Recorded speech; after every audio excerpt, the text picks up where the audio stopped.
Welcome, Buck. Oh, that's right. Buck's visiting. Hey, Buck. Welcome, Buck. All right. According to a British poll, boy, I saved that one, don't you think?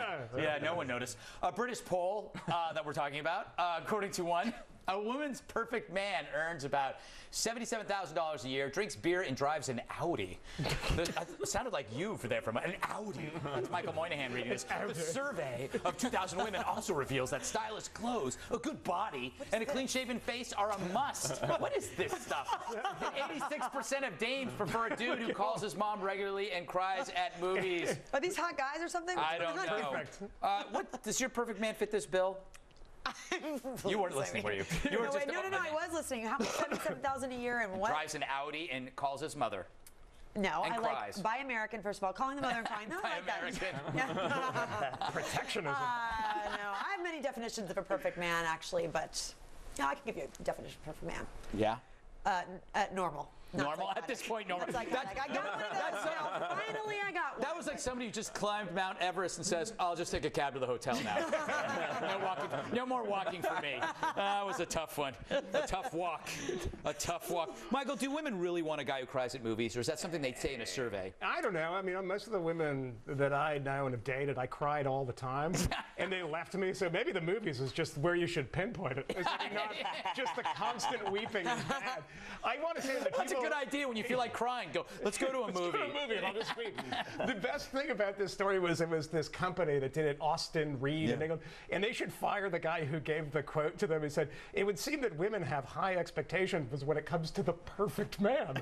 It's like, I'm sorry, did anyone realize that we're talking about the perfect man, the very high expectations? Well, you are a stickler for language. I am a stickler today. Yes, you are. David, what do you make of this? What do I make of anything in general? I'm trying to give you a broad lob so you can take it any which way you want. Oh, I think everything's great. You know, this is a new era in society. We're the future now. You know, I'm ready. I'm optimistic. That's good. That's good. Now about the survey. The survey. Yes. Oh yes, the perfect man. Yes, oh, sure. Right here. Yeah. They didn't need to do a survey. I could have saved them money. I don't know. Why are you perfect? Why? Every possible. First of all, everything in the survey except the money. Yeah. And many other qualities.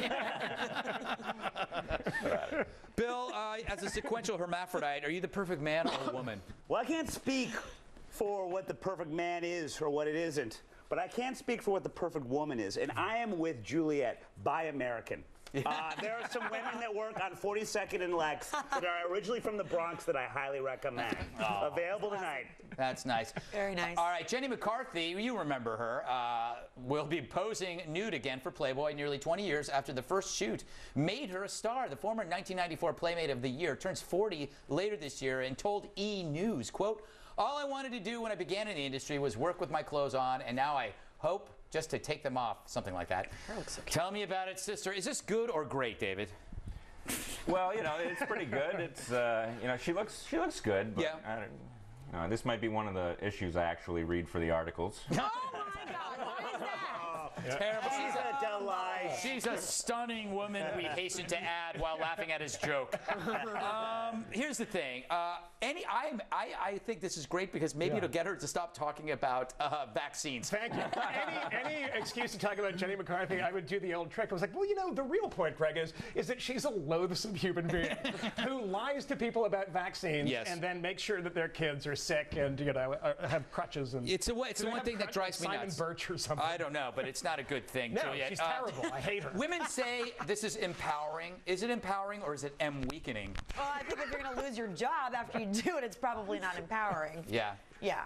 Bill, you posted in Playboy in the 80s. Yes. It helped you get a few jobs. It was for a Scotch ad. I think it ended up being a different. You know, it was great. It was a holiday themed ad because it was in the December issue of Playboy, and you were sitting on Santa's lap, and you were wearing a little Santa cap, and you were in a bikini. Well, and a smoking jacket. Yes. They have to have a smoking jacket in one ad per issue. Wait, can I just go back to what David said? So, is there an issue with the fact that she's 40 posing for Playboy? Here's my issue. People? No, here's my issue. When women do this at that age, it's empowering. What do you mean at that age? Why is it not empowering? What are you talking about? If you're posing naked after 40, they consider it empowering. But how come when guys buy Corvettes, run off with a younger woman, and wear just for men, it's not empowering? I think that's empowering too. An interesting point from Bill. And on that note, we shall take a break. We're going to close things out with the post-game wrap-up. Juliet is mad at Bill. Oh, the sights you're seeing or missing. See clips of recent shows, foxnews.com/redeye.